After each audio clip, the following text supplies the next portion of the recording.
Šefas Mykolas sprogdina internetu savo receptais, bet kaip jo alkanas briedis. Ar bus taip pat skanu, kaip atrodo internete? Labai ilgai planuotas vizitas. Ir džiaugiuosi, kad pagaliau mes čia. Ir jei atvirai, nežinau, ko tikėtis reikėjo. Nes toks jausmas, kad iš Vilnius niekur neišvažiavome. Tiek žmonės viduje, tiek dėja ir kainos primena sostinę. Bet tada pagaunu save, jog mūsų veikia klaidingas lūkestis, jog kitose miestuose žmonės turi dirbti pusvelčiui. Bet jiems kokybė irgi kainuoja. Pavyzdžiui, ši duona 6,50. Bet tokia gera, kad mokėčiau ir 8. Beje, užsakiau burgerį ir nepaklausė, kaip kepti mėsą. Tai bus labai įdomu pažiūrėti, ką pateiks. Krūva skoningo sūrio padažo. Ir kiekvienas gabalėlis sprogdina skonio receptorius. Nu, bet realiai labai gera.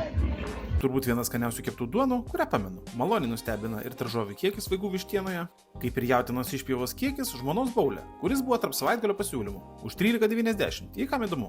O čia matot burgeris su bry sūriu ir šoninė. Už kuklius 14 eurų. Bet apie kainas jau kalbėjom, tad teikim prie bulvyčių ir trumo majonezo. Ką, bet padažus įmoka gaminti.